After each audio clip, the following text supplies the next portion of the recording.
दुपारी आंगणेवाडीच्या जत्रेला या आपल्याला जागा देतोय का?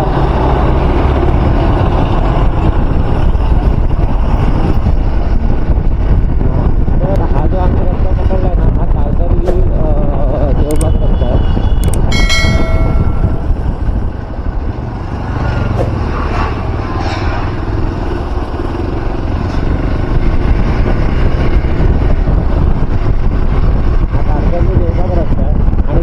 आपल्या समोरच येऊया. इथे येऊया आपण गणपतीचा. हा नजारा बघा. हे बघा मच्छीचे जाळे काढतात आहे आणि हा पूर्ण कोस्टल रूट आहे. पूर्ण कोस्टल या साईडला समुद्र आहे आणि हा रस्ता आहे आणि बोटी उभ्या आहेत. कुत्रा कसा चालतोय रे त्याच्यातून? तिकडे थोडं जमीन टाप सारखं वाटतं.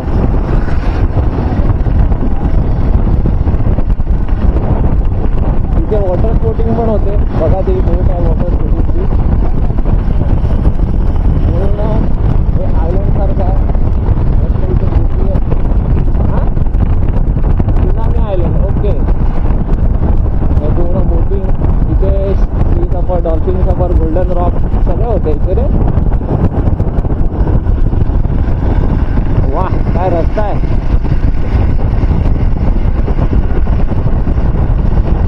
MTDC इथे पण आहे. इथे पण आहे MTDC.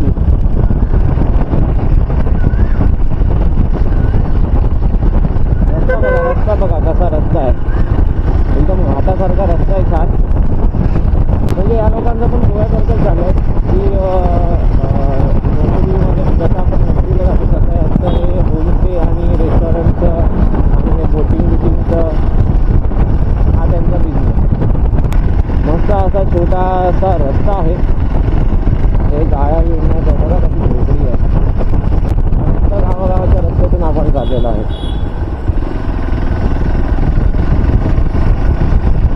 नाश्ता तयार. हो हो हो, का मस्त असं आहे रे. रस्ता एक नंबर आहे बाकी. सिटिंग डायनिंग मस्त एरिया आहे. A few moments later. तर आता आपण देवबाग बीचला बीचवर जाऊन आलो. आता आपण चाललेलो आहोत आंगणेवाडीला. मस्त असा देवबाग बीच आहे. स्वच्छ सुंदर पाणी तर एवढं क्लिअर आहे ना तारकर्ली आणि देवबागचं. म्हणजे ब्ल्यू पाणी आहे आणि एकदम ट्रान्सपरंट दिसणारं पाणी आहे. खूप असे चांगले बीच आहेत इकडे. देवबाग आणि तारकर्ली जे ज्या पद्धतीने फेमस आहेत त्याची का फेमस आहे ते आल्यावरच समजतं. तर मॅपने आपल्याला पुन्हा एकदा शॉर्टकट म्हणे नेत आहे आणि असं आतल्या रस्त्याने नेतो आहे मॅप. माहीत नाही आता कुठे बाहेर काढेल. आम्ही आंगणेवाडी जाण्यासाठी मॅपचा वापर करतो आहे तारकर्लीवरून. तर मॅपने आम्हाला अशा छोट्या रस्त्यातून शॉर्टकट असा आम्हाला तो नेत आहे. पण आम्हाला कन्फर्म नाही आहे की तो योग्य आहे की चुकीचं आहे ते. बघा मॅपनी तर आणलं आहे बरोबर, पण आता जर आतमध्ये घुसल्यानंतर तर त्यांनी व्यवस्थित दाखवायला पाहिजे आम्हाला. आता मॅप युटर्न दाखवतो आहे. टँक बॅगनी हॉल वाजतोय. आता तर अटकलो ना तर निघणं मुश्किल आहे भाई.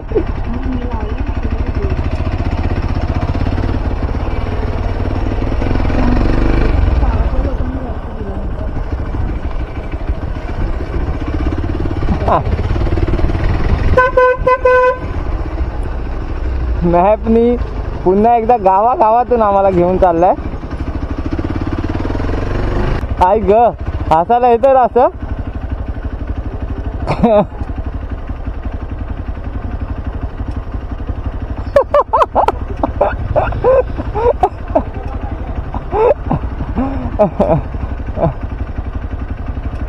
कसं कुठं फिरवायला जागाच नाहीये. एक काम कर, थांब रुपेश, पुढपर्यंत घेऊन जा. साहिल तू पण जा पुढपर्यंत. जा पुढे जा. अजून पुढे जा. अजून हाय काय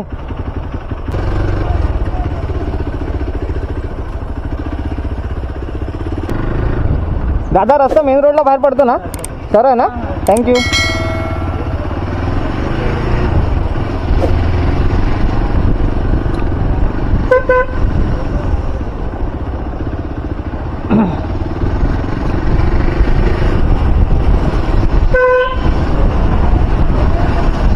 मॅपने आम्हाला अशा रस्त्यातून आणलंय की विचारत तर नशीब विचारत जावं लागतंय आणि लोक सांगतायत म्हणून ठीक आहे नाहीतर भाई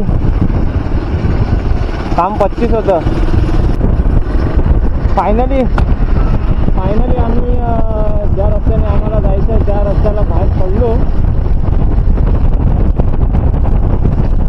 जो मालवणचा रस्ता होता त्या रस्त्याला बाहेर पडलो मॅपने फायनली आपल्याला आंगणेवाडीच्या रस्त्याला घेऊन आलाय आता हा जो रस्ता आम्ही चालतोय तो आंगणेवाडीचा रस्ता आहे बघा ब्रिज बघा हा पाणीच पाणी आहे एकदम हा छोटासा असा ब्रिज आहे मस्त आहे पण झेंडे ब्रिजवर पूर्ण लावून ठेवलेत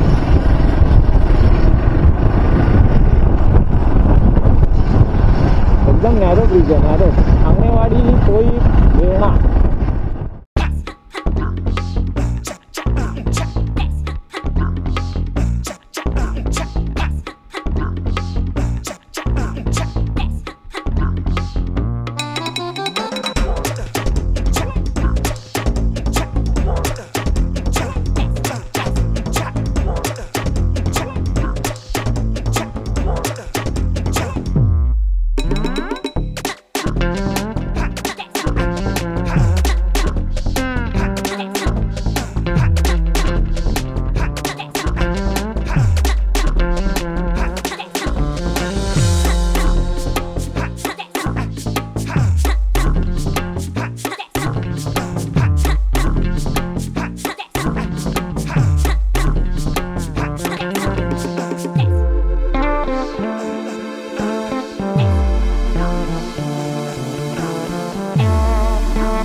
घेतलेलो आहोत एंट्री केलेली आहे आपण 3 किलोमीटरवर आंगणेवाडी आहे तिकडनं लेफ्ट गेलं की आंगणेवाडी कलिंगडच कलिंगड खूप सारे कलिंगड आहेत कलिंगड स्पॉट आहे की काय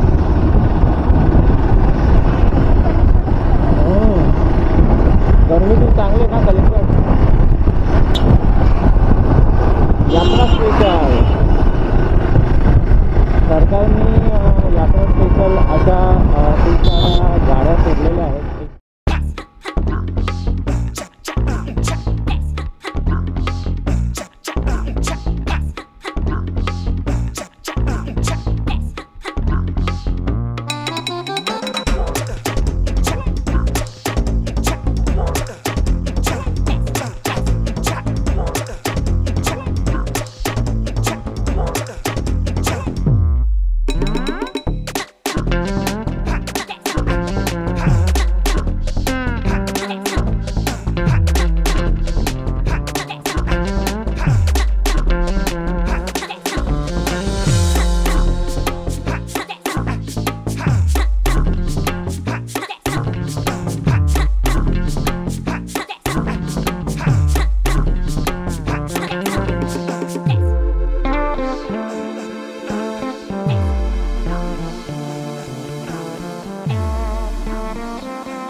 आपल्याला आता जायचं आहे इथं मध्ये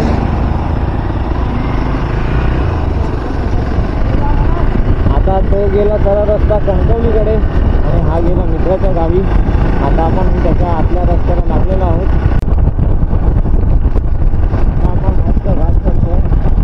उंचावर चाललो उंचावर.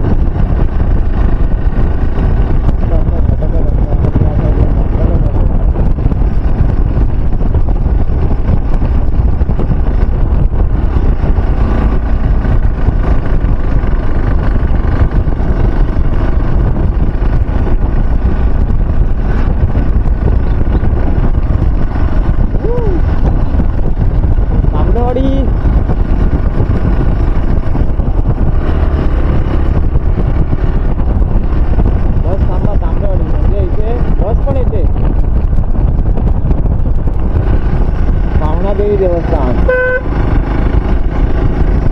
मस्त मंदिर आहे.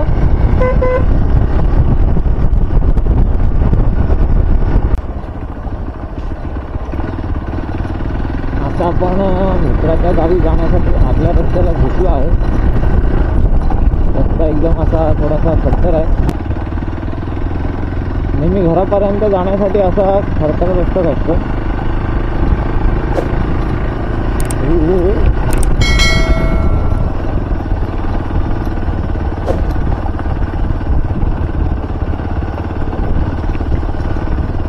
गावाचं नाव तर मला माहित आहे. कुकू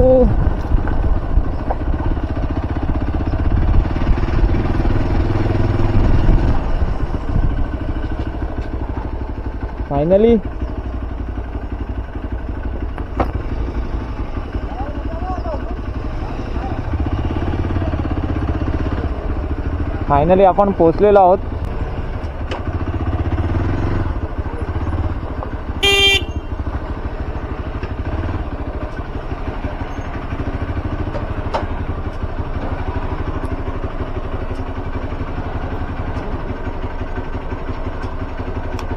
ही तीच गाडी आहे ना, मग ह्याच्याकडे होती ती.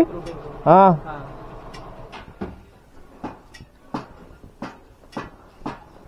चालते का व्यवस्थित?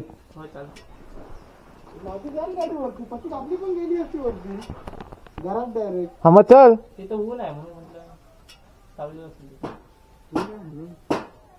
ठीक आहे सर, मी इथे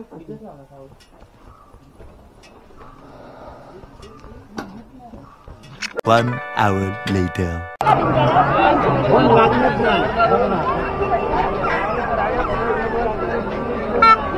हॅलो, या ठिकाणी ॲम्ब्युलन्स घेऊन यायची आहे. मंदिराच्या समोरच्या बाजूला स्वागत कक्षाजवळ एक महिला आलेली आहे. आपण ॲम्ब्युलन्स घेऊन या. वेळात वेळ चालून ॲम्ब्युलन्स घेऊन या. परंतु मंदिराच्या मागच्या बाजूला जी ॲम्ब्युलन्स आहे आपण तेही त्या ठिकाणी येऊ शकतात.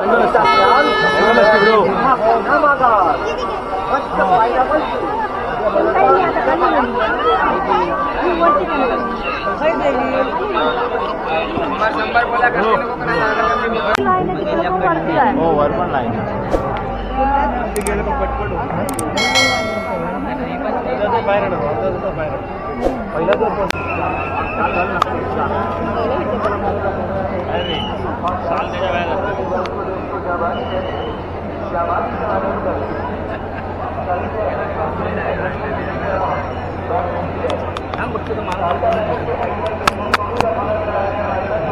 आहे असं गावागावात महाराष्ट्रातल्या कानाकोपऱ्यात प्रत्येक गावात ग्रामीण भागात दुर्गम भागात अशीच आनंदाची वेळ सगळ्यांच्याकडे आण असं मी आई भराडीच्या प्रार्थना करतो. आणि आपण सगळ्यांना आनंदमय आणि मंगलमय प्रत्येक क्षण जाणो असं तिच्या चरणी वंदन करून प्रार्थना करतो. तुम्हा साऱ्यांना मनापासून शुभेच्छा देतो. बोलून सन्मान करतो. त्या